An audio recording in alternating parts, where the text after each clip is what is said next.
Climbing Mount Everest usually takes nearly 2 months, weeks of waiting. Acclimatization, endless back and forth between camps. But today, we're going to do something very different. In just a few minutes, we'll travel the entire route from base camp to the summit and back. From above, Everest looks calm, almost peaceful. A white giant resting under a blue sky. But that calm is deceptive. Every section of this route has a history. Every slope, every ridge, every camp has taken lives. Not statistics, real people. With families, plans, and reasons for being here. In this journey, we're going to move fast, but we won't rush past the truth. We'll stop at each major camp. We'll look at what these places actually are, what climbers face there, and why so many experienced people never made it home. Not to shock, not to dramatize, but to understand. Because Everest is not dangerous in one dramatic moment. It's dangerous quietly, patiently, over time. Let's begin where every Everest story starts, at base camp. Everest Base Camp sits at roughly 17,600 feet above sea level. Even here, the air is already thin enough to remind you that your body is no longer in charge, the mountain is. For perspective, this elevation is higher than almost every mountain in North America. And yet on Everest, this is continuous. Base camp is not a single tent or a quiet outpost. It's a temporary city built on ice. Hundreds of tents, satellite dishes, oxygen cylinders stacked like inventory in a warehouse. Climbers from dozens of countries, each following their own routine of preparation and acclimatization. There's movement, noise, anticipation. But beneath all of it is something most people forget. Base camp sits on a glacier, and that glowed. The ice beneath your feet is constantly shifting, cracking, settling, slowly flowing downhill. You can hear it at night. Low pops, deep groans, subtle reminders that nothing here is stable. Compared to what lies above, base camp is relatively safe. But relatively is doing a lot of work in that sentence. History has shown that even here, the mountain does not offer guarantee. Beyond base camp waits the first true obstacle, the Khumbu Ice Fall. If there is one section of Everest that climbers universally fear, it's this. The ice fall is not a trail. It's a moving maze of ice towers, fractured blocks, and hidden crevasses, some hundreds of feet deep. The entire structure shifts daily, sometimes hourly. There is no permanent route, only a temporary one rebuilt each season by a specialized team known as the Icefall Doctors. They install aluminum ladders across gaps in the ice, secure ropes, and try to impose order on something that resists control by nature. Even with their work, crossing the ice fall is a gamble. The ice does not collapse slowly, it fails suddenly. This is why climbers move through before sunrise. Colder temperatures help stabilize the ice, at least slightly. Headlamps cut narrow tunnels of light through the darkness. Every step is deliberate. Every ladder crossing demands full attention. One mistake doesn't just mean failure. It means disappearing into a space no one can reach in time. What makes the icefall especially unforgiving is that skill does not grant immunity. Experience helps. Preparation matters. But the environment operates on its own rules. Some of the most capable climbers in the world have learned that here. If you make it through, you reach Camp 1. Camp 1 sits around 20,000 feet, perched directly on the glacier. Compared to the chaos below, it feels almost calm. The terrain flattens. For the first time since leaving base camp, you can rest without bracing yourself against steep slopes. But the danger hasn't vanished. It's just changed character. Hidden crevices still exist beneath the snow. The glacier continues to move. And now, altitude begins to assert itself more clearly. This is often where climbers first realize that acclimatization is not optional. Some arrive here and feel fine. Others develop headaches, nausea, or an overwhelming fatigue that no amount of willpower can overcome. This is one of Everest's quiet filters. Not dramatic, not violent, just physiological reality. From Camp 1, climbers move into a broad valley known as the Western WM. Surrounded by towering walls of ice and rock, it functions like a solar oven. Sunlight reflects off the glacier in every direction, amplifying heat while the air remains thin. Progress becomes slow, measured, and exhausting. At the far end of this basin lies Camp 2, often called Advanced Base Camp. At roughly 21,000 feet, Camp 2 is where the expedition truly transitions from approach to ascent. The atmosphere changes, conversations become shorter, movements more economical. Every action from tying boots to boiling water takes longer than it should. This is also where the mountain begins to collect its quiet toll. Not through falls or storms, but through strain, altitude stress, cardiac events, exhaustion that doesn't announce itself until it's too late to ignore. From here, climbers can see what comes next. The Lhotse Face, a towering wall of blue ice rising steeply above Camp 2, smooth, relentless, and completely unavoidable. Up to this point, Everest has been introducing itself, testing reactions, measuring limits. Above Camp 2, those limits will no longer be theoretical. From Camp 2, the route points straight up. There is no gradual transition, no easing into what comes next. The Lhotse Face rises immediately above the western skill informal and vast steep wall of hard blue ice angled sharply toward the sky. In some sections, the slope exceeds 40 degrees. In others, it feels even steeper. This is where Everest stops feeling like a mountain and starts behaving like a vertical environment. Progress here is slow by design. Climbers clip into fixed ropes and ascend step by step, using crampons to bite into ice that has the density of concrete. There is no room for improvisation. Every movement follows a system. Unclip, step, reclip, breathe, repeat. The altitude now begins to shape every decision.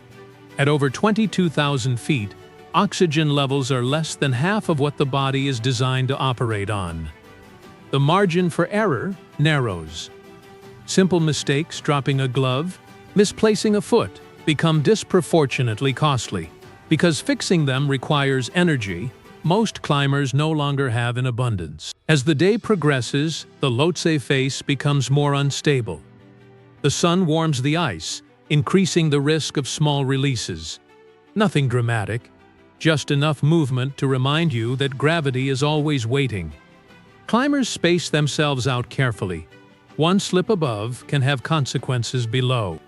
Camp 3 is not a destination in the traditional sense. It's a necessity.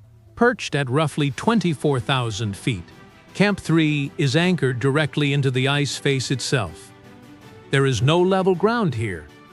Tents are carved into the slope and secured with anchors drilled deep into the frozen wall. When climbers say they sleep at Camp 3, the word is being used generously. Rest here is shallow and fragmented. You remain clipped in, even inside your tent. Turning over requires intention. Too much movement, and gravity becomes a problem. But Camp 3 serves a critical purpose. It is where the body is pushed to adapt further, where climbers test whether their acclimatization strategy is actually working. Some will realize here that it isn't. Above this altitude, the mountain stops allowing long-term presence. Recovery slows, appetite fades, sleep becomes erratic. The body begins consuming itself at a measurable rate. And yet, from Camp 3, climbers can already see where they are headed.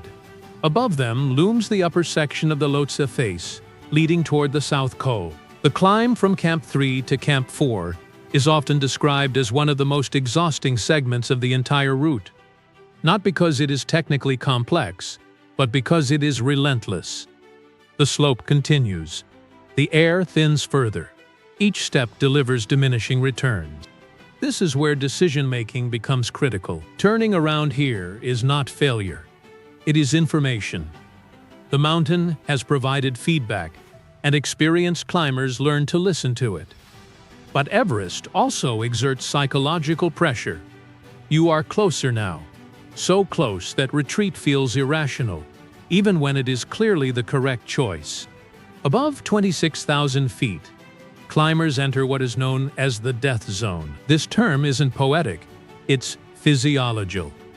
At this altitude, the human body cannot acclimatize. It can only survive temporarily.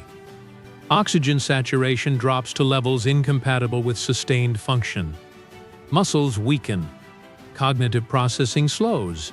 Judgment degrades in ways that are difficult to self-detect. Camp 4, located at the South Col, sits right on this threshold. The South Col is a barren saddle between Everest and Lhotse. Wind-scoured, exposed, littered with remnants from previous seasons, discarded gear, damaged tents, the evidence of rushed departures. There is no shelter here beyond what climbers bring with them, and even that is tenuous. Temperatures routinely plunge far below zero. Winds can arrive without warning, transforming manageable conditions into something far more serious within minutes. This is the final staging area. From Camp 4, climbers will attempt the summit and return in a single push. There is no margin for extended delay. Oxygen systems are checked repeatedly, weather forecasts are scrutinized. Teams wait for a narrow window, sometimes just a few hours, when conditions are acceptable. And even then, not everyone will go. Some discover equipment issues they can't resolve. Others feel symptoms they can't ignore.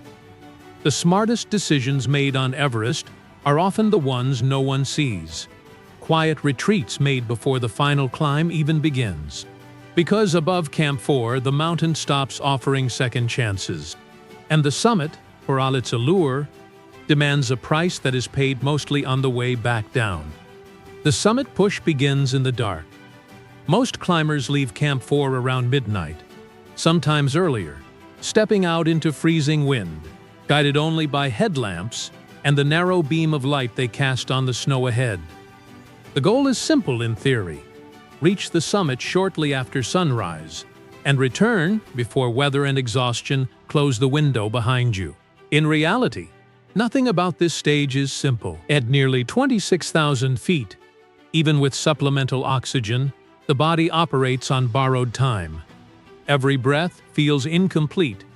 Every step requires focus. Climbers move slowly, deliberately, conserving energy while knowing that hesitation carries its own cost. The route from the South Col climbs steadily toward a feature known as the balcony.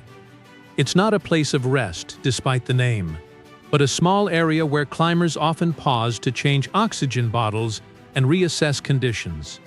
By the time they reach it, many have already been moving for hours. Above the balcony, the terrain narrows.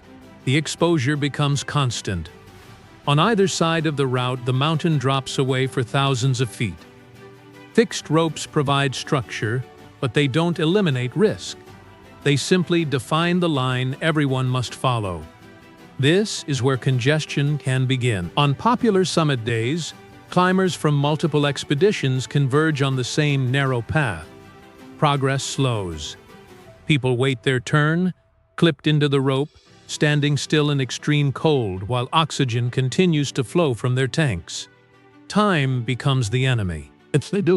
Waiting is not neutral.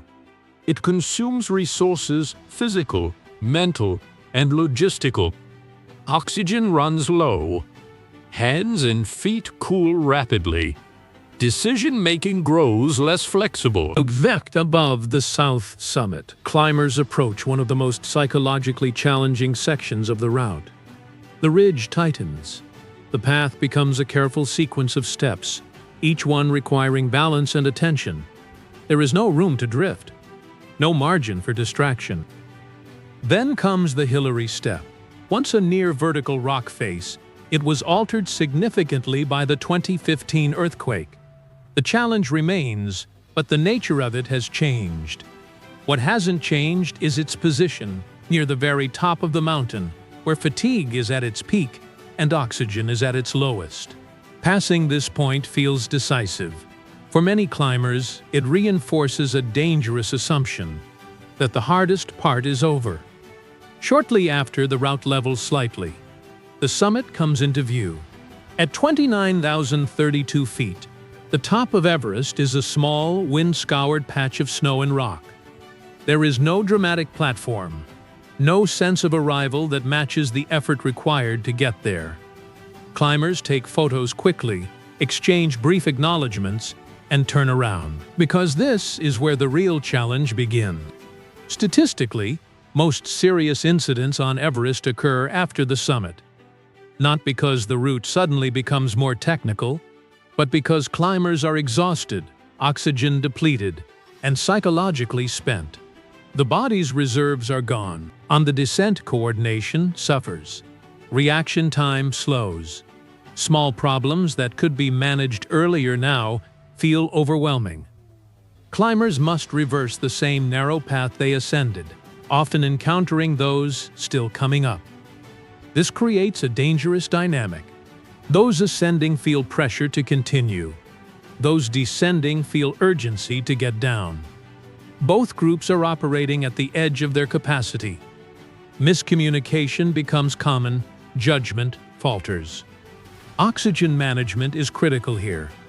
Tanks that seemed sufficient earlier may no longer be. Regulators can freeze. Masks can malfunction.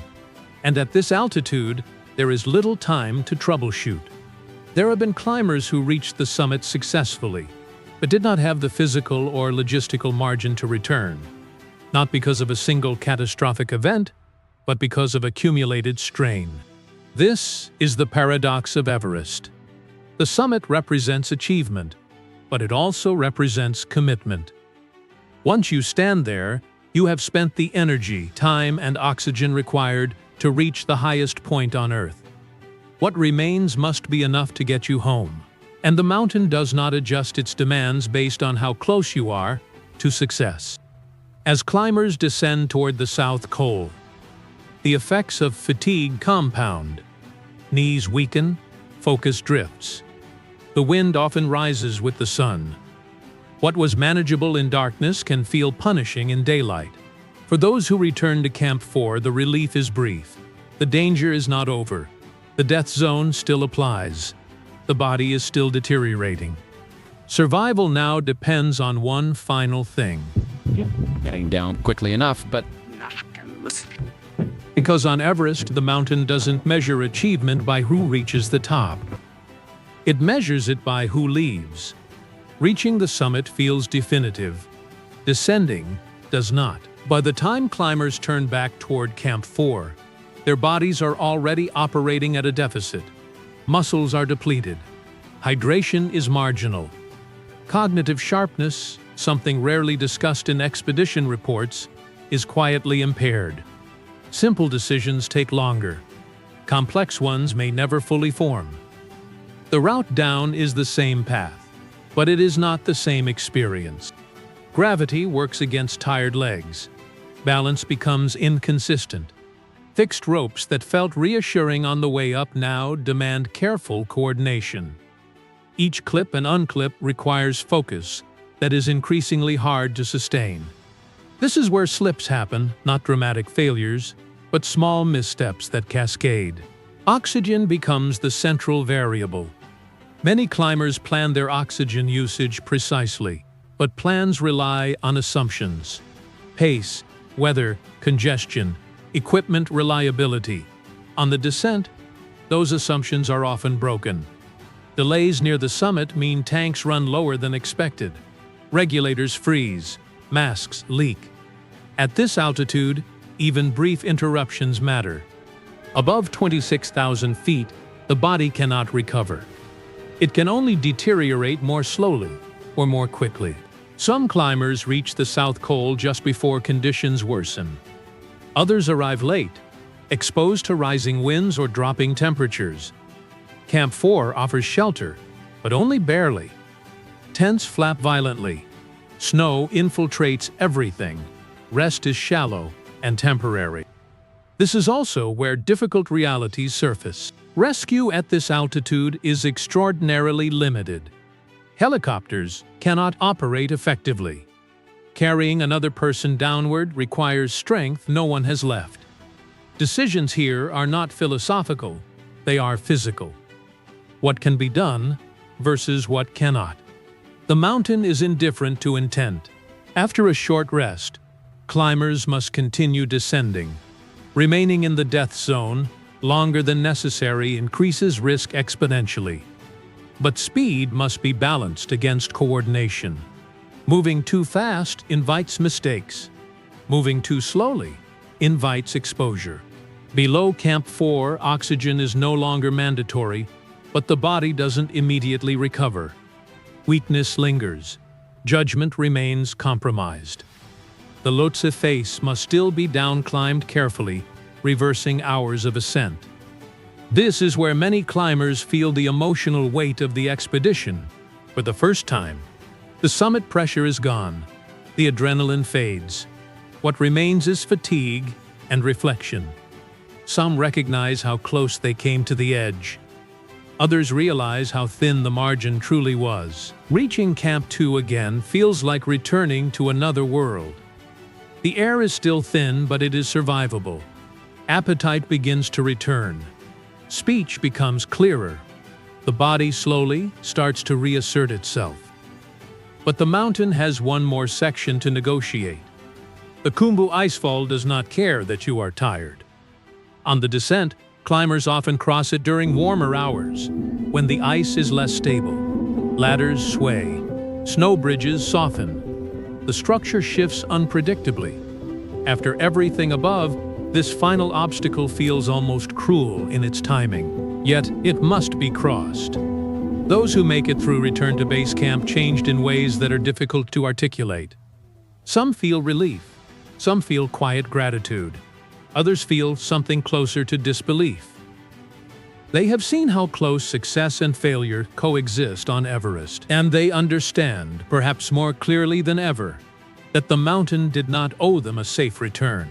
They earned it, step by careful step. Mindful revelation. Which brings us to the question Everest always leaves behind. What does it actually mean to survive? When people talk about Everest, they usually talk about the summit, the photos, the flags, the moment of standing at the highest point on Earth.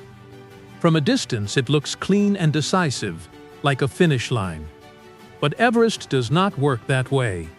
The mountain doesn't separate stories into success and failure. It separates them into those who returned and those who didn't. What this journey really shows is that Everest is not conquered in one dramatic moment. It is negotiated, slowly, over weeks of restraint, patience, and self-awareness. Every camp is a question. Every step asks the same thing. Can you continue safely? And just as importantly, should you? The people who survive Everest are not always the strongest or the most ambitious. Often, they are the ones who listen earliest, who turn around when something feels off, who understand that the mountain does not reward determination. It tests judgment. Up high, physics and biology replace ego. The environment sets the terms. Oxygen becomes currency. Time becomes pressure.